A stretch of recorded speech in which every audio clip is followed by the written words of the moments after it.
Velkommen til Hverdagspsykologen. Her i episode 2 har jeg valgt at interviewe Mai Mikkelsen, som er Ph.D.-studerende på Aarhus Universitet. Mai, hun forsker i, hvordan vores følelser ændrer sig med alderen. Og vi endte i den her episode med at diskutere alle de teorier, der er for, hvorfor vi bliver lykkeligere med alderen. Det er der rigtig mange teorier om, og knap så mange svar på endnu. Og vores episode endte derfor også med at være en smule nørdet. Og jeg vil derfor bede dig om blot at tage de dele med, som du måske kunne finde anvendelse for i dit eget liv. Så tak fordi du lytter med, og her kommer den. Velkommen til dig, Mai Mikkelsen. Mai Bjørnskov Mikkelsen. Du forsker du er Ph.D.-studerende i psykologi på Aarhus Universitet, og forsker i, hvordan vores følelser varierer eller ændrer sig med alderen. Ja. Og grunden til, at jeg har spurgt dig, om du kunne tænke dig at være med i dag, det er, fordi vi har været tidligere kollegaer, hvor jeg også har forsket på samme enhed som dig. Mit eget forskningsstudie handlede om, hvorfor mennesker bliver mere tilfredse med deres liv, og også mere lykkelige med alderen, kan man godt sige. I hvert fald mere harmoniske i deres følelser. Og det er sådan ligesom hovedtemaet. Og man kan så sige, at du har så dykket ind i det her med, hvad der egentlig sker med alderen. Fordi man har det her paradoks med, at der sker de her forandringer over tid, men man ved ikke hvorfor. Så nu vil jeg egentlig give ordet til dig og høre, om du vil egentlig måske ikke præsentere dig selv, men snakke lidt om i hvert fald, hvad det er helt konkret, hvad du har forsket i indtil videre. Ja, tak for den præsentation. Jeg har jo primært forsket i udvikling i følelser i voksenalderen, så fra det 18. år, for at sætte en eller anden arbitrær grænse, og så frem efter. Og grunden til, at jeg synes, det var spændende, det var fordi, at der er jo det her paradoks med, at man med alderen oplever et fald i fysiologisk funktion. Med alderen oplever man et fald i kognitiv funktion. Man oplever, at ens familie, man oplever venner og så videre måske dør eller bliver syge. Man oplever, at man selv bliver syg. Og alle de her ting burde jo et eller andet sted føre til, at man fik det dårligere. Men al forskning viser, at man faktisk oplever flere positive følelser med alderen. Ja. Og færre negative følelser. Så det var ligesom det, der sådan inspirerede mig til at blive interesseret i det her område. Ja. Og så har jeg så forsket i både, hvordan vi reagerer følelsesmæssigt på følelsesmæssige situationer, så både sådan fysiologisk, hvordan reagerer vi der, og subjektivt, hvordan reagerer vi der, når vi står for en følelsesladet situation, og hvordan udvikler det sig med alderen. Ja. Og så har jeg lavet noget teoretisk arbejde, hvor jeg har kigget lidt nærmere på, hvordan kan vi konceptualisere følelsesmæssig udvikling i voksenalderen ud fra forskellige perspektiver på, hvad en emotion er. Ja, okay. Og emotion er et ord, vi bruger i forskning om følelser i virkeligheden. Det skulle vi måske starte med at sige et eller andet sted. Ja. Emotioner er egentlig bare en måde, som vi inden for videnskaben snakker om følelser på. Så det som man i lægmandssprog vil kalde en følelse, altså det vi inden for videnskaben kalder en emotion. Ja. Og man kan så sige, inden for videnskaben, der skelner vi mellem emotioner og følelser. Ja. Hvor følelsen mere er den sådan subjektive oplevelse af at have en emotion, mens emotionen dækker sådan bredere. Det dækker både den her subjektive følelse, men det dækker også en fysiologisk respons og noget adfærdsmæssige ændringer. For eksempel en ændring i ansigtsudtrykket, eller en ændring i din positur, eller din parathed til at tage handling. Ja, okay. Ja. Så det er sådan den måde, man laver begreberne på den måde, I forsker i det på, ikke? Og det kommer jo egentlig lidt fra engelsk, så vidt jeg har læst i hvert fald, hvor man har mange flere forskellige ord. Der har man netop forskellige ord for følelser og emotioner og så videre. Og man kan også sige, at ordet emotion er vel også fra engelsk, fra emotion. Ja. Oprindeligt, formentlig. Så det er meget sådan nørdet, men det er også bare for at vide, at når vi snakker om emotioner, så mener vi egentlig, altså i lægmandssprog, en følelse. Så vil man nok bruge det på dansk, ikke? Ja. Ja. Og har du så fundet, at der er aldersforskelle i de subjektive følelser, eller i det, vi så snakker om emotioner, som jo involverer også det fysiologiske og det adfærdsmæssige? Ja, altså, jeg har lavet et studie, hvor jeg har en metaanalyse, kalder man det, hvor jeg har kigget på alle de studier, jeg kunne finde, der har undersøgt følelsesmæssig reaktivitet, det vil sige en følelsesmæssig respons på en eller anden form for stimuli. Og så kigget på forskelle mellem ældre og yngre. Ja. Og den metaanalyse viser, at hvis vi kigger på den subjektive respons, så det vil sige den følelsesmæssige respons, det vi selv mærker, når det er sådan, at vi er udsat for en eller anden emotionel situation, så virker det til, at ældre de reagerer stærkere end yngre. Okay, ja. Deres oplevelse af følelsen er kraftigere, eller voldsommere, eller mere intens. Ja, mere intens, ja, det er et godt ord. Ja. Ja. Okay. Men kigger vi på den fysiologiske respons, og når jeg siger fysiologisk respons, så mener jeg den kropslige respons, altså for eksempel svedproduktionen og hjerterytmen, så kan vi se, at yngre reagerer stærkere end ældre. Okay. Så der er en eller anden form for diskrepans der.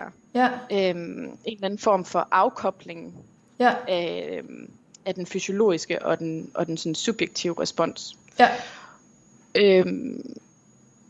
Ja, og i den her metaanalyse, det ved jeg ikke, om det skal sættes ind før eller efter det her. Det er sådan, det kan være, jeg skal starte med at sige, at den metaanalyse, der har vi kigget på eksperimentelle studier, hvor man har taget en gruppe ældre og en gruppe yngre ind i et laboratorium, og så har man udsat dem for et eller andet følelsesvækkende.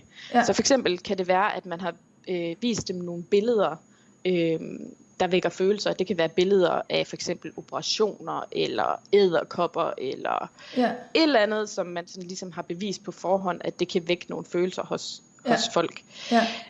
Og så har man så målt på deres subjektive respons og deres fysiologiske respons. Ja. Og nogle gange har man også kigget på dem sådan ligesom for at registrere ændringer i ansigtsudtryk. Ja. Og det er så ligesom grundlaget for den her metaanalyse, som jeg lige har snakket lidt om resultaterne fra. Ja. Så man ville sådan egentlig rent intuitivt have antaget, at det hænger sammen, ikke? At den kropslige respons er lige så intens som den oplevede, eller den subjektive respons. Det vil jo give mening, at hvis vi har en kropslig respons, så oplever vi også følelsen kraftigere. Lige nøjagtigt. Men det er så det, man ikke finder. Der er faktisk nogen... Altså, det virker jo så faktisk til, at der måske aldrig er den overensstemmelse, i og med, at det ligesom er forskelligt fra alder. Altså, fordi man kan vel ikke vise, at der er et tidspunkt i middelalderen, hvor det så mødes, det er der vel ikke. Det er vel ikke sådan en kurve, der går på tværs af hinanden, vel? Eller? Nej, men og man kan sige, det du siger, taler også lidt ind i det problem, der er i den her forskning, som er, at det er svært ligesom at følge de her udviklinger i løbet af voksenalderen, fordi at for eksempel den metaanalyse, jeg snakker om, der har man sammenlignet en gruppe ældre, som er over 60 år, med en gruppe yngre, som er under 30 typisk. Ja. Så man kan ikke sige så meget om udviklingen hen over voksenalderen, og det er både fordi, at der ikke rigtig er foretaget den slags studier, fordi det er ekstremt omkostningsfuldt. Ja. Så skulle man jo følge folk, fra de fylder 18 til de fylder 90 eller 100, eller til de dør. Ja. For ligesom at se, jamen, hvornår sker der egentlig en signifikant ændring. Ja. Og derfor kan vi heller ikke sige noget om, sker det pludseligt? Nej. Eller sker det sådan lige så langsomt over tid? Ja. Fordi man kunne jo godt forestille sig, at det kunne være en følelsesmæssig ændring, som måske skete pludseligt i forbindelse med, at man gik på pension. Ja. Man kunne også forestille sig, at det er en gradvis ændring, som ligesom sker, som vi aldres biologisk og mentalt og kognitivt. Ja.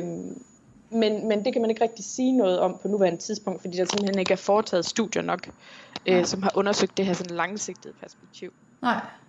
Så der er ligesom,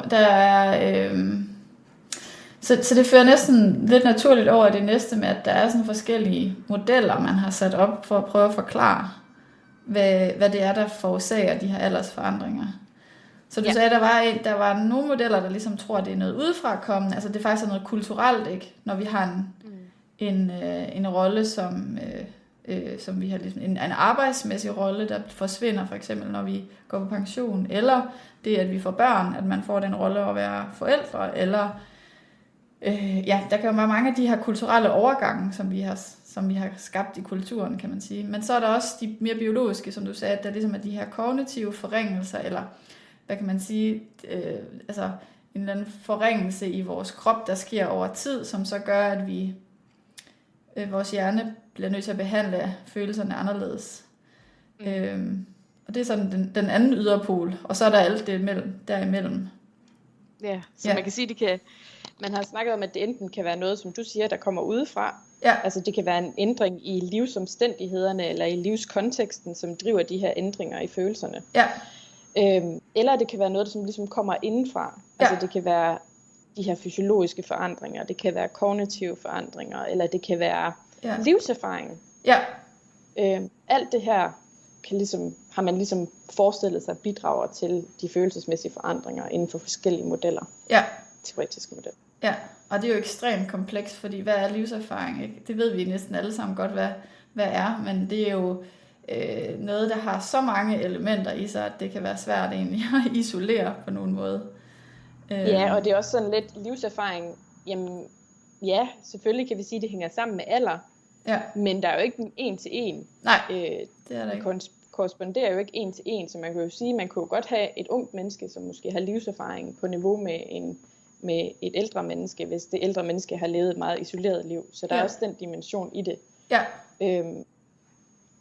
Det her med, er mekanismerne egentlig et udtryk for, at der sker en aldersmæssig forandring, eller er det et eller andet, som bare er associeret med alder, som driver de følelsesmæssige forandringer. Og du skal sige til, hvis det her det bliver for følelsesmæssigt nørdet. Nej, altså, jeg sidder og tænker på, at jeg lige har lyst til at lave den krølle, at hvorfor er det her overhovedet relevant, ikke? Altså, hvad kan vi bruge det til? Og der fik jeg lige den tanke der, at fordi for folk, der ikke forsker i følelser, som den lille niche vi er, så kan det måske virke lidt nørdet, men følelser er i virkeligheden, når man følelser er noget af det mest centrale, vi har, og man kan sige, at der er rigtig mange studier i hele psykologien, der peger på, at hvis man kan håndtere sine følelser konstruktivt og adaptivt, som man kalder det, det vil sige, at man kan forstå sine følelser og tilpasse sine reaktioner, følelsesmæssige reaktioner til den situation, man står i, så er man utrolig funktionel i livet, man er mere tilfreds med sit liv, man har færre psykiske problemer, og altså også er mere robust, som man også godt kan lide at kalde det i dag, ikke? Ja. Så der er der mange niveauer i det. Der er det der med at kende sine følelser, som at man kan kende for eksempel vrede fra tristhed, hvornår jeg er trist og hvornår jeg er vred. Og det lyder jo sådan lidt absurd at snakke om det, fordi selvfølgelig kan man det, men det er faktisk ikke alle, der har de samme niveauer. Nogen har rigtig svært ved at finde ud af, hvad de overhovedet føler. Og det er faktisk første skridt, det er virkelig basis for, at man kan få et godt psykisk liv, det er, at man kan kende forskel på sine følelser. Og det er noget, man kan opøve, ikke? Både i terapi, men også i sit liv generelt. Også man kan bruge forskellige apps og så videre til at træne det her, finde ud af, få feedback på, hvad man føler, man kan rapportere ind. Den kan spørge ind, hvad føler du nu, og så videre. Det er faktisk en træning, en opøvning i at forstå sine følelser og kende dem fra hinanden. Man kalder det også emotionel differentiering, eller differentiation, Så det er sådan, selvom det virker meget nørdet, det vi snakker om, så er det i virkeligheden basis for vores trivsel i løbet af et helt liv. Og så er det jo bare enormt spændende, synes vi ikke, at hvorfor er det, at man er bedre til det, når man er ældre, og kunne man ved at finde ud af, hvad er det ældre gør, som gør dem mere tilfredse og mere lykkelige med deres liv. Hvis man kunne finde ud af, hvad det var, så ville man jo kunne så kunne man jo tilbyde yngre at træne det, tænker vi. Altså det er selvfølgelig en meget isoleret måde at tænke på det på, men det er jo sådan ligesom det, der er meningen med det, at finde ud af, hvordan kan alle få et større trivsel i deres liv. Ja, og så giver det mulighed for at identificere karakteristika ved dem, som ligesom er dem, som oplever den her normale ændring til et mere sådan positivt følelsesliv. Ja. så kan man identificere karakteristika ved dem, og så ligesom hjælpe, jamen okay, der er nogle ældre, som måske ikke oplever de her ændringer. Ja. Måske oplever de at blive mere kede af det, eller måske oplever de at blive mere apatiske. Ja. Og så vil man måske kunne hjælpe dem ved at vide, jamen hvad er det? Ja. Hvad er det for en ændring? Hvad er det, der driver den ændring, vi ser i løbet af voksenalderen, som vi bliver ældre? Ja. Og så som du siger, det er centralt både for vores funktion i dagligdagen, fordi at vi gør intet, som ikke er følelsesmæssigt påvirket. Ja. Og så er det centralt, som du også siger, fordi at sådan emotionel dysfunktion, eller den her sådan manglende evne til at vide, hvad der ligesom sker følelsesmæssigt i en, og regulere ens følelser. Det er jo også et centralt karakteristika ved mange psykiatriske lidelser. Ja, man kan sige, al psykisk mistrivsel handler egentlig om, at man ikke formår at regulere sine følelser. Vil man sige det, eller er det lidt radikalt at sige? Nej, det er det ikke. Jeg har lige siddet og kigget på, der er sådan nogle diagnosesystemer, de hedder DSM og ICD-10, som psykologer og læger bruger til at diagnostisere psykiatriske lidelser. Ja. Og der har jeg siddet og kigget på de diagnostiske kriterier, og det er faktisk hoveddelen af de diagnostiske kriterier for alle psykiatriske lidelser involverer en eller anden form for følelsesmæssig dysfunktion. Ja, okay. For eksempel apati, eller nedtrykt humør, eller mani, altså hvor man bliver virkelig opstemt følelsesmæssigt. Ja. Så det er sådan, det gennemsyrer både vores daglige liv, og så er det også det, der sådan ligesom kan gå skævt i forbindelse med psykiatriske lidelser. Ja. Så der fik jeg lige den næste tanke, eller det næste sådan emne, vi kunne berøre, og det er det der med, hvad er det egentlig følelserne vil os? Nu kommer jeg også lidt til at tænke på Mia O'Toole, som er vores anden kollega, som er jo ekspert i følelser, kan man sige. Ja. Og hun har jo skrevet den her bog, der hedder Følelsernes kompas. Og det var bare lige den, der kom ind, fordi jeg tænkte sådan, hvorfor er det egentlig, at alt psykologisk mistrivsel så handler om følelserne? Det siger hun jo, at det er fordi følelserne er vores kompas, altså de er en vejviser. Ja. Og det er jo egentlig sjældent noget, vi bruger særlig meget tid på i vores kultur. Altså nogle gange kan jeg godt have lidt den der følelse af, at vores kultur er lidt præget af sådan en følelsesmæssigt tabu, eller jeg ved ikke om det er tabu, eller det er bare, der er i hvert fald ikke meget tale om følelser, tænker jeg, og det er heller ikke noget, vi sådan bliver undervist i, kan man sige, i skolen. Nej. Det er ligesom lidt en ny ting måske, hvis man kan sige det sådan, der er på vej, at vi taler mere om det. Ja, det tror jeg helt sikkert, og jeg tror måske lidt, det stammer fra, at det er så, man tænker det som sådan en, jamen det er jo bare sådan en del af det at være mennesker, så har vi de her følelser, og måske er der stadigvæk mange mennesker, som ser det sådan som de her irrationelle forstyrrelser i hverdagen. Som sådan, nu kommer den her ængstelighed igen, hvor er det også pisseirriterende, og så kan jeg ikke fungere, og jeg kan ikke fokusere på den opgave, jeg er i gang med lige nu. Ja. Hvor man bevæger sig mere over mod at snakke om følelser, som du også siger, som noget funktionelt, og sådan, jamen, hvad er det, den her ængstelighed, den egentlig fortæller mig? Men den fortæller mig, at der er et eller andet i vejen lige nu. Ja.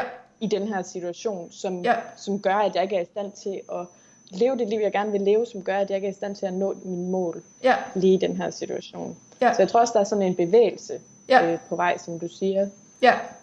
Ja, så der er mange ting i det, ikke? Altså, jeg sad også lidt tænkt sådan, jeg tror både, der er noget, at det kan være ubevidst for os nogle gange, hvad vi føler. Netop fordi det ikke er noget, vi taler meget om og diskuterer i vores kultur, ikke? Så mange af vores følelser kan være ubevidste. Så er der også det, at vi måske synes, det er noget privat, kommer jeg også til at tænke på. Altså sådan det der med, at sådan, det er meget personligt og privat at diskutere sine følelser med andre, ikke? Og så det der med, at du siger, at vi på en eller anden måde har haft en kulturel opfattelse, i hvert fald måske mere før i tiden, der sagde, at den var meget irrationel, at det ligesom er fornuften, der er den funktionelle, og så følelserne er virkelig faktisk ufunktionelle, har det jo været, eller sådan, jeg ligesom siger forstyrrende, ikke? Og det er jo det, man er ved at skifte til nu. Okay, men de er faktisk en funktion, altså de er jo faktisk det ældste i vores evolution, ikke? Så de har jo i virkeligheden, hvis vi springer dem over, så gør vi os selv en bjørnetjeneste, fordi vi så faktisk tager den mest basale funktion, eller basale information ud af vores liv, kan man sige. Det er i virkeligheden måske det mest funktionelle element, ikke? Og så kommer finsorteringen ovenover med det kognitive på en eller anden måde. Det ved jeg ikke, det er min sådan intuitiv oplevelse af det, ikke? Ja. Det var ikke så teoretisk, tænker jeg, men ja. Men jeg tænker, det er nogle rigtig relevante overvejelser, så jeg synes, det er relevant at nævne os. Ja. Tror du, det kan have nu bliver det lidt mere gætværk, men tror du, det kunne have en rolle at spille i forhold til altså, den mistrivsel, vi oplever i dag? Nu tænker jeg også på meget, der er meget stress, og mange stressdiagnoser, og tilfælde af stress, og der er mange også andre mistrivselsdiagnoser, både hos børn og unge, men også hos voksne. Tænker du, det kan være med det? Jeg tror, der kan være rigtig mange faktorer, som bidrager til det. Ja. Og nu skal jeg selvfølgelig ikke, det her igen, som du siger, det er rent spekulativt. Men jeg tror, der måske er en tendens til, at man forsøger at undgå de følelser, man har, ved at holde sig beskæftiget med, for eksempel, hvis man står ved busstoppestedet og venter på bussen, så står man og kigger ned i sin telefon, eller når man kommer hjem, når man går på toilettet, så tager man sin telefon med, når man går i bad, så sætter man lige en podcast på, eller en lydbog på. Ja. Så det der med hele tiden at holde sig selv stimuleret lige tilstrækkeligt nok til ikke at opdage, hvad der egentlig foregår i kroppen, og hvad der foregår følelsesmæssigt. Ja. Det kunne jeg godt forestille mig, var noget, der bidrog til, at man ser den her stigning i de følelsesmæssige problematikker. Ja, og det er et godt perspektiv, og det relaterer sig jo egentlig igen til Mia Thules bog, der er Følelsernes Kompas, hvor hun snakker om, at det er sådan nogle strategier, nogle adfærdsstrategier, eller nogle handlinger, vi foretager for ikke at mærke følelserne. Ja. Men i virkeligheden, så gør det bare, så vedligeholder det følelserne. Det er i virkeligheden også det der pointen, at så længe vi undgår dem, vedligeholder vi dem, eller så bliver de der i hvert fald. Og det er først i det øjeblik, vi ligesom begynder at mærke dem, og finde ud af, hvad er det, de gerne vil fortælle os, at de faktisk kan forsvinde. Så i virkeligheden, så er vi sådan, altså så bibeholder man den der følelsesmæssige forstoppelse, man har, ved bare at prøve flere stimuli på, ikke? Ja. Okay. Det var også lidt et sidespring for mit vedkommende her. Så jeg ved ikke, om vi skal prøve at vende tilbage til, hvis vi kan vende tilbage til det her med alder. Se om vi kan prøve at runde det af på en eller anden måde. Kan det her med alder, jeg sidder sådan og tænker, at vi fik ikke rigtig færdiggjort det med, hvad jeg tænker også, at har du andre fund også, som siger noget mere om, der var det her med, at yngre, de har flere sådan kropslige oplevelser og følelser, og ældre har mere den der subjektive, eller har mere oplevelsen af at have en følelse. Det er jo så i en eksperimentel kontekst, som man kalder det, eller når vi har dem nede i laboratoriet og udsætter dem for forskellige følelsesvækkende situationer, at vi ligesom ser det her med, at ældre de reagerer stærkere subjektivt, og yngre reagerer stærkere fysiologisk. Ja. Hvis man sådan kigger på studier, der har undersøgt følelser i dagligdagen, så sådan, hvordan reagerer folk i deres dagligdag, så ser vi, at man med alderen oplever flere positive følelser og færre negative følelser. Ja, det er rigtigt. Ja, det er rigtigt. Og det er jo så det her, hvor det bliver lidt et paradoks, fordi at vi ved jo også, at med alderen, så bliver man mere syg, og man oplever sine familie og venner, som jeg sagde, de dør måske, eller bliver også syge, og man oplever måske selv, at man begynder at fungere dårligere fysisk og kognitivt. Så derfor så er det et interessant paradoks, det her med, at alder er associeret med så mange tab. Ja. Og så stadigvæk ser man, at man oplever flere positive følelser og færre negative følelser.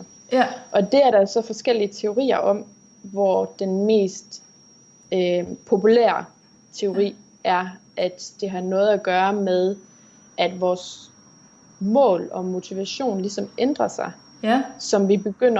som vores tidsperspektiv begynder at blive begrænset. Ja.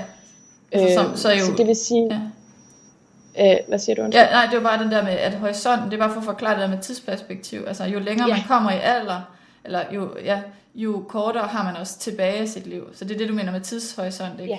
Jo kortere ens tidshorisont er. Ja, så det her med at have en sådan øget fornemmelse af, at den tid, jeg har tilbage, er begrænset. Ja. Og jeg vil så sige, det selvfølgelig hænger det sammen med alder, fordi at det bliver vi mere og mere opmærksom på med alderen, men der er ikke en en-til-en overensstemmelse mellem alder og så din opfattelse af tidsperspektivet. Nej, det er ikke sådan for eksempel, lineært. Eller nej. For eksempel kan man være ung og dødeligt syg, og så stadigvæk have den her oplevelse af, okay, der er et begrænset tid tilbage. Ja, okay. Og den her teori, som hedder Socio-Emotional Selectivity Theory, og som er udviklet af Carstensen, den går ligesom på, jamen okay, når vi begynder at opleve, at den tid, vi har tilbage, er begrænset, så ændrer vi også prioriteter i livet, så vi bliver mere fokuseret på at opnå sådan velvære i øjeblikket. Så hvor yngre de er fokuseret på, jamen jeg skal have samlet ressourcer, jeg skal samle viden, jeg skal samle noget, som ligesom kan danne fundamentet for mit videre liv. Og indgår i en masse aktiviteter, som ligesom bidrager til deres liv fremadsigtet. Så for eksempel, de tager en uddannelse, selvom det ikke umiddelbart er noget, som giver dem nogen tilfredsstillelse i øjeblikket. Faktisk er det måske noget, de skal udholde for at nå hen til det punkt, de gerne vil hen til.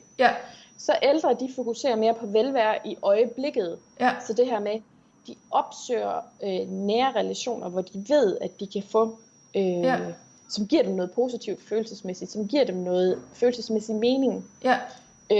Og de har en tendens til at glide af på skænderier. Altså deres pyt-knap, hvis man kan sige det, er blevet større. De er mere sådan, pyt med det, eller så får de ret, og så får jeg fred. Sådan den der mentalitet bliver mere markant, jo ældre du bliver. Det er ligesom det, der ligger i den teori. Og man finder jo egentlig også i relation til det, eller i overensstemmelse med det, at ældre, mener jeg, har et mindre netværk, altså har færre bekendte, men har lige så mange nære relationer, som yngre har. Så man skal måske også de der bekendtskaber væk, som man ikke føler giver en noget længere. Mere selektiv faktisk også i sådan sociale sammenhænge. Ja, lige nøjagtigt sådan mere selektivitet med fokus på at dyrke de nære relationer, hvor man ved, okay, den her person giver mig noget følelsesmæssig mening. Her får jeg noget positivt ud af at indgå i en relation med den her person. Hvor man som yngre måske har en højere tendens til at indgå i relationer, som giver en noget ny information. Som ikke nødvendigvis er noget, der giver en noget følelsesmæssigt, men bare noget, hvor man kan tilegne sig noget viden, som man kan bruge videre i sit liv. Så, og det sagde du, det var den mest populære teori. Er det så fordi, der også, at studierne også bakker op om det, når man undersøger det? Det man primært har undersøgt i forbindelse med den her teori, det er noget, man kalder positivitetseffekten. Og positivitetseffekten dækker over, at man viser, at ældre mennesker, de fokuserer mere på det positive end det negative. Så for eksempel har man lavet nogle studier, hvor man har givet ældre og yngre mennesker en reklame, en beskrivelse af et eller andet produkt, hvor der både er nogle positive dimensioner til det, og nogle negative dimensioner til det, og så har man ligesom kigget på, hvad husker de ældre, og hvad husker de yngre, og så viser man, at de ældre, de husker mere de positive ting, sammenlignet med de yngre. Så der er det her øget opmærksomhed på og hukommelse for positive ting i ens hverdag. Kan man sige, at det kan man vel ikke vide, om det er en træningseffekt? Altså er det fordi, de har opøvet det? Eller er det fordi, de vælger det? Det kan man vel egentlig ikke rigtig vide. Nej, det kan man ikke. Det kan man ikke skille fra hinanden. Givet den her teori, så er ideen jo lidt, at det er noget motivationelt. Så det er noget, man sådan ligesom har en del i på den måde, at det handler om, at man prioriterer nogle andre ting. Der er det mere sådan viljemæssigt funderet, lyder det til på en eller anden måde. På en eller anden måde kan man godt se det. Okay, så det er simpelthen noget med perspektiv, altså ens livsperspektiv at gøre? Hvor er man henne i livet, lyder det til? Ja, og det man så viser, som ligesom underbygger teorien, er, at jamen, man ser faktisk den samme effekt hos yngre mennesker, som netop er dødeligt syge. Ja. Så hvor man kan sige, okay, så er det måske faktisk tidsperspektivet, der gør forskellen. Ja. At det er det her med en fornemmelse af, at den tid, man har tilbage, er begrænset. Ja. Altid. Jamen, jeg synes næsten, jeg har løbet tør for spørgsmål. Jeg tror det sidste... Jeg synes, det kunne være interessant, hvis du ville fortælle lidt om, hvad du har fundet i forbindelse med dit projekt, hvor I netop har undersøgt følelser over tid, når fra inden man går til pension til efter man går på pension. Ja, altså det bliver igen også lidt nørdet. Vi har jo så undersøgt lidt, måske kan man sige, den anden teori, det her med, at det er noget ydre, der har en eller anden effekt, eller undersøgt i hvert fald, altså om det er en holdbar teori, fordi vi har undersøgt 4 forskellige grupper. Der er dem, det er altså mænd på grund af de biologiske forskelle mellem mænd og kvinder, men vi har undersøgt førstegangsfædre, altså mænd, der får deres første barn, og vi har undersøgt kræftsyge mænd, så det vil sige, ligesom du snakker om, nogen, der har en kortere livshorisont, og så mænd, der går på pension. Og så har vi undersøgt, om der er en sammenhæng mellem, hvordan de håndterer deres følelser, og hvor tilfredse de er, både før og efter den her livsovergang. Og der finder vi egentlig lidt, at den her, altså det er måske også en fortolkning af det, men at selve forandringen egentlig er forbundet med, altså selve forandringen fra før til efter egentlig, at forandring, hvis der opleves en forandring, det gør der ikke særlig meget for pensionister, men det gør der meget for fædre for eksempel, og der oplever man en stor forandring fra før man fik barn til efter, men at den egentlig opleves at være forbundet med lavere velvære, altså det, at man skal forandre sig, er ikke særlig behageligt, og det tror jeg egentlig også, de fleste af os kan det genkende til, især ikke hvis det er tvungen forandring, kan det være utroligt ubehageligt, men det kan det jo egentlig også lidt, selvom man selv har valgt det. Så skal man alligevel også nogle gange lige tage sig sammen til at gøre et eller andet, man nu har valgt. Men vi oplever faktisk også, at dem, der så klarer sig godt igennem forandringen, de har meget sådan stabilt følelsesliv. Altså det vil sige, det er egentlig meget de samme, eller ikke de samme, men der er ligesom gentagelser i den måde, de håndterer deres følelser, men også i deres følelser. Så det handler meget om på en eller anden måde om stabilitet. Hvis man har et tilpas stabil følelsesmæssigt liv, så kan man bedre klare sig igennem de her større ydre forandringer. Tror du så, at det er det, der gør, at de ældre mennesker, dem der går på pension i jeres studie, at de ikke har oplevet en forandring? Nej, det tror jeg egentlig, det kan vi jo selvfølgelig ikke sige, men jeg tror egentlig, det handler mere om, at det at gå på pension ikke er så livsomvæltende, som vi tror. Okay. Og så er der også noget med, at man kan forberede sig på det. Altså de fleste har en idé om, selvfølgelig er det aldrig sikkert, at det er sådan, det bliver, men de fleste ved jo, hvornår det sker, og man kan forberede sig ret meget på det. Det kan man også på for børn, men der er ikke nogen, der ved, hvordan det er. Altså der er det en større sådan joker, tænker jeg, hvad det er, man ud med. Man kan selvfølgelig også godt forberede sig på det, men det er bare sjældent, at den forberedelse ligesom er tilstrækkelig, fordi man egentlig ikke ved, hvad man skal forberede sig på. Så det tror jeg handler mere om den her. Altså jeg tror, at det at gå på pension er ikke så stor en ydre omvæltning, som vi umiddelbart havde troet, det ville være. Men jeg synes, det der er interessant, det er meget det der med stabilitet, og det man er også begyndt at undersøge, fordi man har tit tænkt sådan, at noget af det helt store inden for følelser, det er, at man skal være fleksibel. Og det er der også meget, det kan man også se i kulturen, ikke? Du skal være fleksibel, du skal være tilpasningsdygtig, du skal være robust osv. Og altså det er nogle meget abstrakte termer, man jo bruger for det, men i virkeligheden, så har vi tænkt fleksibel, som om det er sådan, det er lidt af det hele, du skal kunne lidt af det hele. I virkeligheden, så tror jeg, at det, som det her studie har vist mig, det er, at det handler ikke om at skulle kunne lidt af det hele, det handler om, du selvfølgelig skal have et tilstrækkeligt stort værktøjssæt, altså du kun kan én ting selvfølgelig, men også, at det er et stabilt mønster, sådan at du ved, når det her situationer, når jeg er ked af det, så bruger jeg de her strategier. Når jeg er glad, så bruger jeg de her strategier for at vedligeholde det. Og det er egentlig noget, jeg også kom til at tænke på, fordi der er netop også så studier, der viste, det er jo i forhold til det her med, at ældre har flere positive følelser og færre negative følelser. Der var også nogle studier, der viste, at ikke nok med det, men så er de ældre også bedre til at vedligeholde de positive følelser, og de er bedre til at komme ud af de negative følelser. Så det vil sige, at deres negative følelser er mere ustabile, og deres positive følelser er meget stabile. Så jeg tror på en eller anden måde, at det er sådan, at det handler mere om, at der er sådan meget stabilt mønster, eller du er meget sådan trænet i at kunne regulere dine følelser, og kunne styre dine følelser, eller hvad man kan sige. Kunne håndtere dine følelser. Jeg tænker altså også sådan, og det bliver igen sådan spekulativt, men jeg tænker også, at der kan være et eller andet i at have en erfaring med, okay, jeg ved, at det her, det er ligesom, det forsvinder igen. Altså, jeg ved, at den her følelse af vrede, eller den her følelse af tristhed, den går over igen. Det her, det er ikke resten af mit liv. Det her, det bliver ikke værre end det her. Tænker du også, at det kan være noget, der sådan ligesom bidrager til den stabilitet? Jo, altså det er jo i hvert fald den forklaring, jeg oftest har hørt, når jeg har spurgt. Når man spørger, det har jeg jo gjort meget, fordi det har været et forskningsfelt, nu jeg har været i 5 år, så har jeg spurgt, når jeg har mødt nogle ældre, så har jeg spurgt jo, eller ikke engang ældre, men altså bare ældre end midaldrende i virkeligheden, så har jeg spurgt dem, hvad de egentlig selv oplever er den største faktor til, at de er blevet gladere med alderen, hvis de ligesom er enige i, at de er det.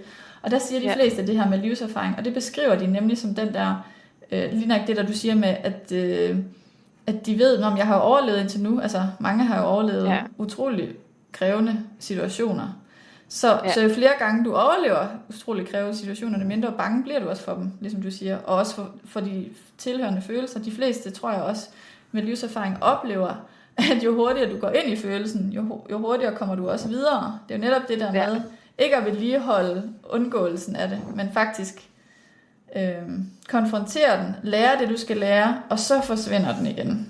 Eller så kommer du et nyt sted hen i hvert fald. Altså det, at man skal igennem følelsen, i stedet for udenom følelsen. Og det er derfor, jeg synes jeg måske godt, at det kunne være interessant, at vi snakkede mere om det i vores kultur, fordi det er jo egentlig en ret basal mekanisme, men det er jo ikke noget, man ved, fordi vi jo helt intuitivt synes, det er ubehageligt at skal ind i følelsen. Det giver ikke sådan intuitiv mening at skulle gå ind i angst og sorg og vrede og alle de der ting. Så det, og der er den her kendte kliniker, Greenberg hedder han, som har lavet meget klinisk forskning, som siger det her med, at you have to arrive at a place to leave it. Sådan ligesom for at du kan komme over den her følelse, så skal du ligesom være med den og igennem den. Og det synes jeg, det kan jeg rigtig godt lide, det citat, fordi at det netop rammer lige nøjagtigt ind i det, du siger. Med at man ligesom man er nødt til at være opmærksom på det, for at kunne komme videre og for komme igennem det. Og hvor jeg tænker også lige i forhold til det her med alder, at der er måske også et eller andet med at sætte tingene i perspektiv. Altså som du siger, når du spørger ældre mennesker, jamen, der er mange af dem, der har oplevet utrolig mange svære ting. Så derfor så er det også, måske er det også sådan, jamen så fordi jeg er ked af det i dag, jamen sæt i perspektiv til den gang, hvor jeg mistede min mand, eller sæt i perspektiv til den gang, hvor jeg oplevede, at jeg blev rigtig syg. Så det her måske ikke så slemt. Nej. At der også kan være en effekt på den måde. At alt er relativt på en eller anden måde. Det er jo også det, vi ser med det der med tidshorisonten. Alt er relativt. Det handler om, hvad du har tilbage, eller hvad man kan sige.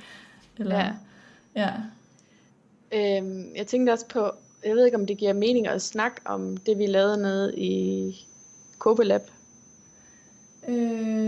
Jeg tænker, at det måske bliver for specifikt. Det handler jo lidt om det, du også har fundet med alders forskelle. Men det kan være, at vi skal komme omkring regulering af følelser. Om det her med, at man bliver bedre til at regulere ens følelser. Med alderen? Ja. Har du noget at sige om det, om man bliver det, om man bliver bedre til at regulere med alderen? Altså, jeg ved, at man sådan, hvis man igen kigger på de her studier, hvor man har taget ældre og yngre mænd ned i laboratoriet, og så har udsat dem for nogle ting, og så bedt dem om at regulere deres følelser. Så kan man se, at der faktisk ikke er rigtig nogen aldersforskelle. Okay. Men hvis man spørger folk selv, jamen, hvor god er du til at regulere dine følelser? Så siger ældre, så rapporterer ældre, at de er bedre til at regulere deres følelser end yngre. Okay. Så når du siger, at man ikke kan se det i laboratoriet, så er det de kropslige ting, de kropslige responser, eller hvad? Eller generelt? Det jeg har kigget på, altså lidt begge dele faktisk. Okay, Men det jeg selv tror, det er, at vi måske ikke fanger de strategier, som de ældre egentlig bruger nede i laboratoriet. Fordi jeg tror meget, som vi også snakkede om før, det her med at gøre sit netværk mindre, for eksempel. Det er jo også en måde at regulere ens følelser på. Ja, fordi så vælger man de mennesker fra, som ligesom ikke giver en noget positivt. Så vi prøver at måle det meget, meget snævert måske, eller lidt for... vi siger sådan, nu skal du prøve at tænke på noget andet, end det du ser på de her billeder, eller end det du hører her. Ja. Men så er det, så er det i virkeligheden også, fordi de gør det i deres kontekst, så handler det jo mere om, de har sådan nogle mere, de regulerer mere tidligere i, der er jo også sådan en fasemodel, hvor du kan regulere din følelse tidligt i følelsen og sent i følelsen, så de regulerer den tidligt, lyder det til, allerede sådan, at de faktisk slet ikke kommer ind i de svære følelser. De går simpelthen udenom de der svære følelsesmæssige situationer. Okay. Præcis. Og det, tror du ikke, er det vi unge ikke har lært endnu? At man kan det? Det tror jeg lidt. Altså, jeg tror måske, der både er sådan et eller andet erfaringsbaseret i det. Vi vil faktisk gerne have den viden. Ja. Vi vil måske gerne opleve det ubehag, for at lære af det. Ja, og fordi der er også noget information i det. Ja, okay. Og den anden ting er, at vi måske ikke helt ved, hvilke situationer, der giver anledning til ubehag, og hvilke, der ikke gør.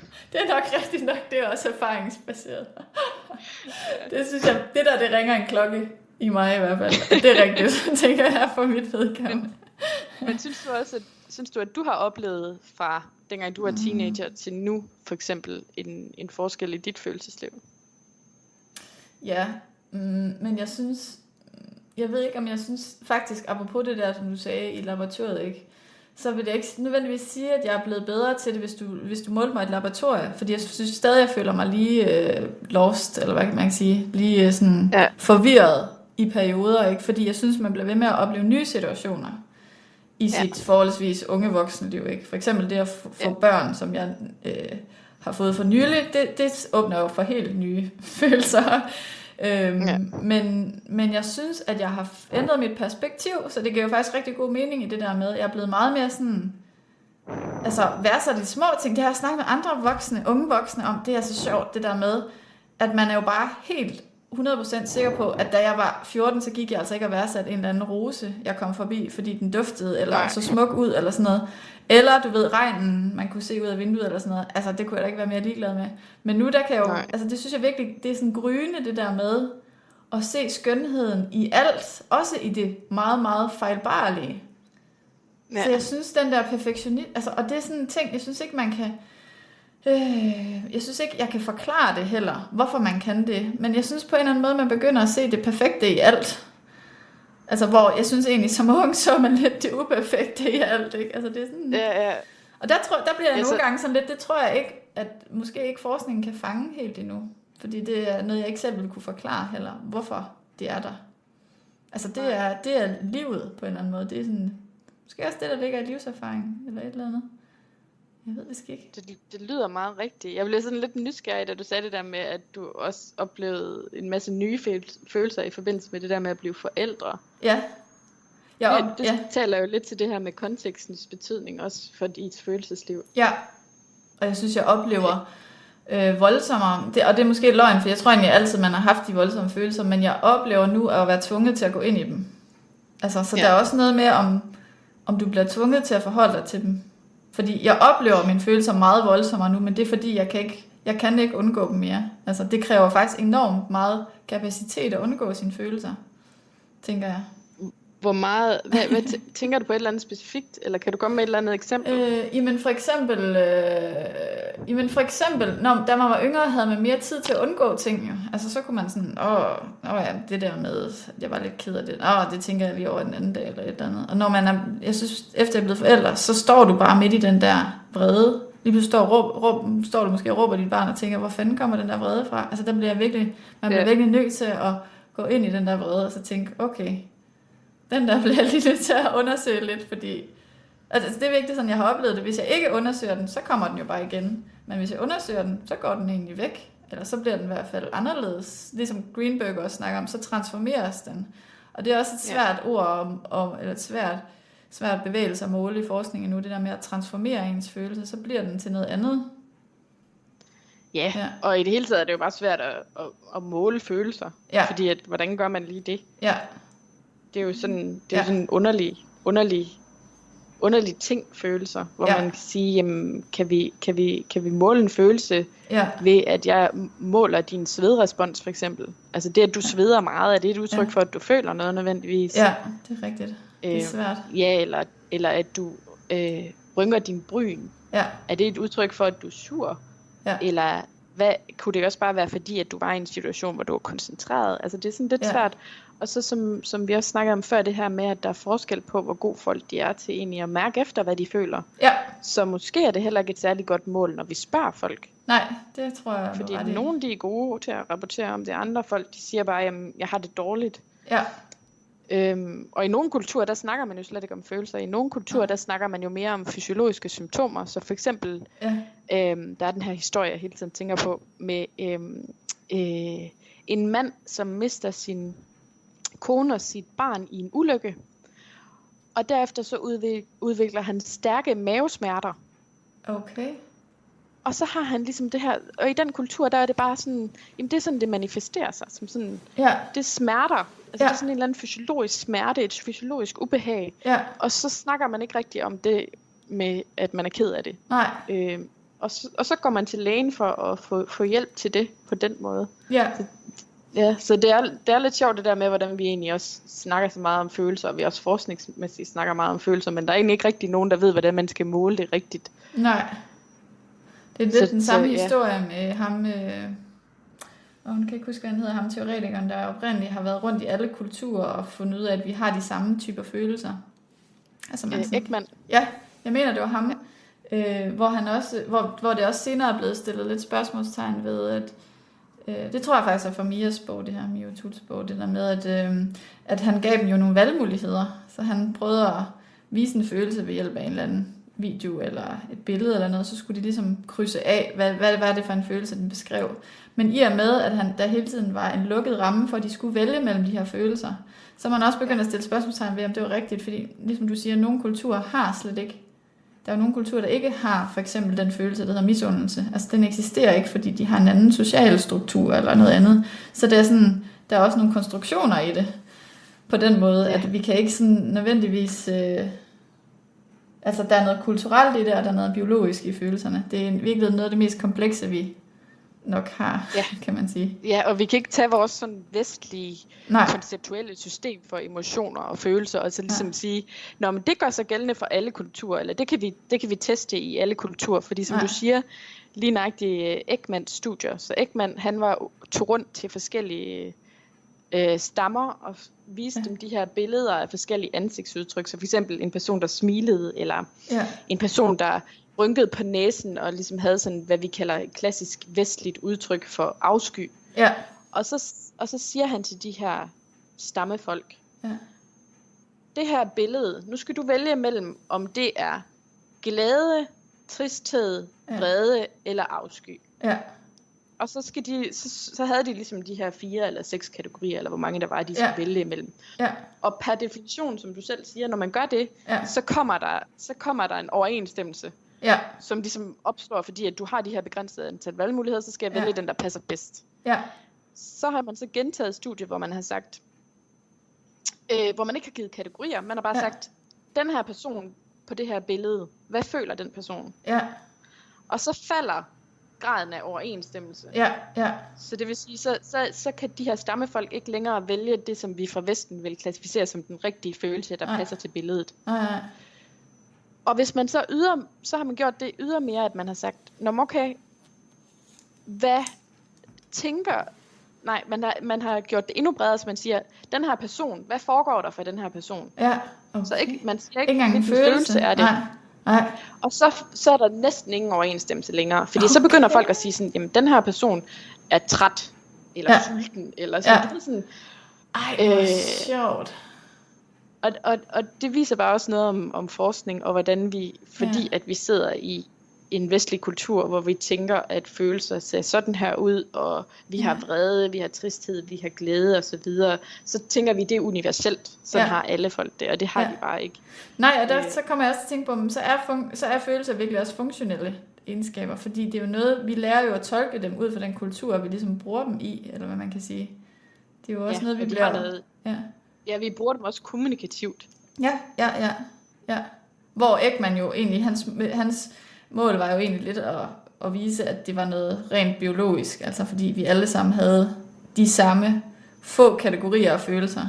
Og det er det, man så er ved at stille lidt spørgsmålstegn ved, at de faktisk, altså de blev jo fortolket enormt komplekse, eller de blev forstået enormt komplekst, Ja, og der i nogle kulturer har man slet ikke ord for det, og i andre kulturer, der har man jo ord, som vi ikke engang kan relatere til. I nogle kulturer, der skelner man jo mellem, altså der siger man forældrekærlighed, altså kærligheden forældre har til et barn, har man et andet ord for, end man har for kærlighed, som der er mellem to partnere, altså dig og din mand. Det er to forskellige følelser hos dem, hvor vi bare vil sige, at det er kærlighed. Ja. Men det giver god mening, at der er jo en forskel på dem. Ja. Men jeg synes, det er interessant, og så kan man også godt lige pludselig forstå, hvorfor at der kan komme konflikter. Ja, det er rigtigt. Fordi man måske ikke kan fortælle andre, eller vise andre fra andre kulturer sine følelser på en måde, som de ligesom opfanger. Ja. Det er virkelig en spændende størrelse, fordi det er både privat, men det bliver jo også aflæst. Det er jo også ude i det offentlige rum, at man kan aflæse hinanden. Og det er noget, vi alle sammen har, men alligevel ikke noget, vi kan dele oplevelsesmæssigt. Kan vi jo ikke dele det med hinanden. Okay. Så hvis vi skal prøve, nu er der snart gået en time, så jeg tænker, at vi bliver nødt til snart at runde af faktisk, selvom vi nok godt kunne blive ved. Så jeg tænker, at hvis vi skal prøve at runde af, så er der noget, vi kan give lytteren med fra det, vi har snakket om. Jeg tænker, der er noget med det der med at ture og gå ind i sine følelser. Ja. Tænker du ikke det? Jo, det tænker jeg også. Det har vi rundet mange gange nu. Ikke at undgå sine følelser. Altså se det som noget funktionelt. Se det som noget, der faktisk egentlig jo er til hjælp. Altså, fordi man kan jo også sige, hvorfor det overlevede evolutionen, hvis det ikke var gavnligt. I virkeligheden er det jo virkelig gavnligt. Der hvor det ikke er gavnligt, det er når vi ikke forstår det. Altså hvor de ligesom sidder fast, at man ikke kan bruge dem på en eller anden måde til noget. Og jeg tænker måske også, at man kan, jeg ved ikke, det er ikke så meget et råd, men det er måske mere sådan, at man kan se frem til, at det bliver bedre. Altså. Jo, at følelser, hvis man jo så formår at lytte til dem, eller gå ind i dem, det er jo også meget svært at forklare, hvordan man lige gør det. Det bliver nok en anden podcast, hvordan man går ind i følelsen. Men en anden episode. Jeg tror, vi lave en podcast alene om følelser. Men netop det der pointen er vel netop, at hvis man tør at sætte den i øjnene, så er den også meget flygtig, en følelse. Så har den jo egentlig udspillet sit formål, og så kan den transformeres til en anden og mere brugbar følelse. Det er vel også pointen i Mia O'Tooles bog. Det er vel også, at de alle sammen har funktioner, og så kommer du ligesom ind til en mere, der ligesom er de her primære og sekundære emotioner, og jo længere du kan komme ind, jo mere, hvad kan man sige, funktionelt er det også. Sådan forstår jeg det lidt på en eller anden måde. Det blev egentlig lidt abstrakt. Altså det her med jeg tænker, at hvis vi ikke skal ind i primære og sekundære følelser, så er det måske lidt abstrakt. Men netop det, at det transformerer sig til, jeg tror bare pointen er, at du får en gave ud af det. Det er det, jeg gerne vil sige. Hvis du går ind i det, så jo længere du kommer ind i det, jo mere oplever man, at det er en gave, og det ikke er til besvær, at man har den her, fordi den faktisk havde en information til en omkring ens liv, følelsen. Og nogle gange, som du snakker om, når du snakker om sekundære følelser, så snakker du om de følelser, som man reagerer på en oprindelig følelse med. Så man kan for eksempel have, jeg bliver ked af det, og så reagerer jeg på min kedattighed ved at blive vred. Så min kedattighed er min primære følelse, og min vrede er min sekundære følelse. Hvor man, hvis man går ind i følelseslivet, så kan man ligesom, hvis du spurgte mig, så vil jeg sige, at jeg er vred. Hvis jeg tillader mig selv at dykke lidt mere ned i det, så opdager jeg måske, okay, jeg bliver vred, fordi at jeg er ked af det over, at jeg for eksempel ikke kunne få få tid sammen med min mand, eller at man ikke havde tid til at lege med sine børn, fordi man skulle skrive på sin afhandling, eller du ved, sådan alle de der ting, som ligesom kunne fylde for en. Ja, og det var lige nok det, jeg vil sige med det, og det er et rigtig godt eksempel, fordi det er en meget typisk problemstilling, det der med, at folk bliver, altså det gør vi alle sammen, hele tiden bliver vrede over et eller andet, og så hvis vi tør dykke ind i det, finder vi det tit ud af, at det handler om at være ked af et eller andet. Og det jeg mener også med, at det er en gave, fordi det er mere konstruktivt at være ked af det, egentlig end at være vred, i hvert fald i nogle sammenhænge. Og når du så kommer ind til at finde ud af, hvad det er, du er ked af det, så kan du også løse det, eller trøste dig selv, eller så videre. Så der kan du ligesom, du kommer ind til at finde ud af, hvad der forårsager følelsen. Og når du kommer derind... Ja, det er behov, der ligger bag. Ja, behovet. Og når man kommer ind til behovet, så stopper man også med at komme ud i den sekund. Så kommer du ikke tilbage i vreden lige med det samme igen i hvert fald. Så skal du være... Altså, så er du ligesom inde ved det her behov, som du kan gøre noget ved. Så kan man jo så når man har den information, når man ved, okay, jeg bliver vred, fordi at den tid, jeg havde forventet, jeg skulle have med min mand, det bliver taget fra mig. Jamen, så kan jeg bedre reagere på det, så jeg kan få ligesom taget hånd om den her vrede og den her tristhed. Frem for hvis det eneste, jeg mærker, det er, jamen, så kan det hele også rende mig, eller fuck jer, eller sådan. Den her vrede, den peger ikke rigtig nogen steder hen. Nej, den har ikke noget mål. Det er rigtigt. Nej. Det sekundære har ikke rigtig noget mål, der kan løse det. Hvor det primære, så kan man jo enten snakke om, at man er blevet ked af det, eller man kan finde en anden tid, hvor man kan være sammen, ikke? Så, ja. Ja, det er det. Er der noget, man kan sige sådan i forhold til det her med aldersaspektet? Det sidder jeg og så tænker sådan... Altså, jeg har jo altid elsket at blive ældre. Jeg har altid tænkt, at det kan kun blive bedre. Men jeg ved ikke, om der er noget, man kan... Det er jo egentlig ikke rigtig noget, man kan... Vi kan jo ikke sådan give råd om det andet, end man kan måske... Altså, det er jo en vigtig information, det der med, at det er perspektivet, det handler om. Så man kan måske nogle gange sige, at det der med, at hvis man egentlig gerne vil opnå den velvære... Jeg ved ikke, om det er muligt, at man kan gøre det så instrumentelt, altså ved bare selv at anvende det, men det tænker jeg da nogle gange, man måske godt kunne, at hvis man har et eller andet, man står i, som man synes er svært, at man kunne prøve at ændre perspektivet på det. Hvordan vil jeg have det, hvis jeg havde 2 år tilbage at leve i? Ville jeg synes, det var lige så stort et problem? Eller sådan noget i den stil, altså. Ja, altså jeg kan personligt selv rigtig godt lide det råd, og det der med også at se, altså hvis man forestiller sig selv sådan 10 år i fremtiden, og så kigge tilbage på, hvor man er nu. Ja. Så det her med at få et perspektiv på, jamen, hvordan vil jeg egentlig gerne være som person? Ja. Og hvordan vil jeg egentlig gerne leve mit liv? Ja. Og så se hver eneste dag som en mulighed for at gøre det i overensstemmelse med ens værdier. Ja. Og jeg tror, at som du siger, hvis det er sådan, at vi ser det i det perspektiv, at vi altså ikke er her for evigt. Ja. Så er vi måske også bedre i stand til at udnytte vores dage til at få mere fokus på det positive og få noget velvære ud af dem også. Ja. Ja. Det synes jeg jo var en fantastisk afrunding faktisk på hele vores snak. Så jeg tror egentlig ikke, jeg har så meget andet tilbage end at sige tusind tak, fordi du vil bruge den her time sammen med mig. Og jeg håber, at vores lyttere også får glæde af alle de emner, vi kommer omkring. Det blev faktisk lidt mere, end jeg lige havde forestillet mig. Men jeg synes jo, det var meget, meget i flow, og der var det skulle, og det endte der, hvor det skulle ende. Så tusind tak for nu, Maj. Og tusind tak, fordi at jeg måtte være med. Det var så lidt. Ja. Godt.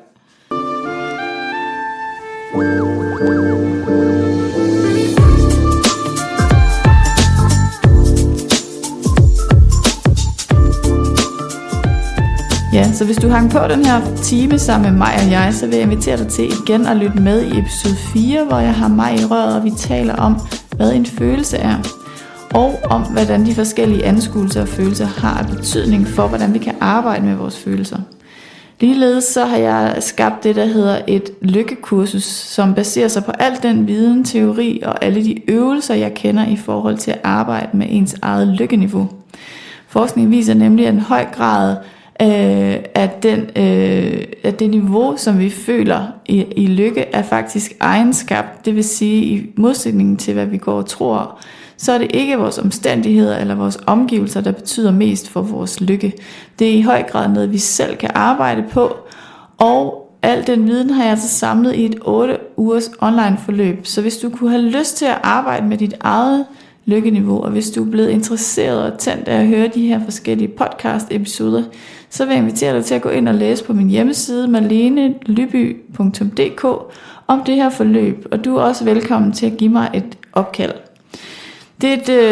Lykke er et emne, jeg vil fortsat arbejde med, fordi det er et af mine interesseområder, og også det, jeg har mest erfaring med. Men jeg vil også senere i den her podcast-serie komme mere ind på stress og hvad der kan stjæle vores trivsel.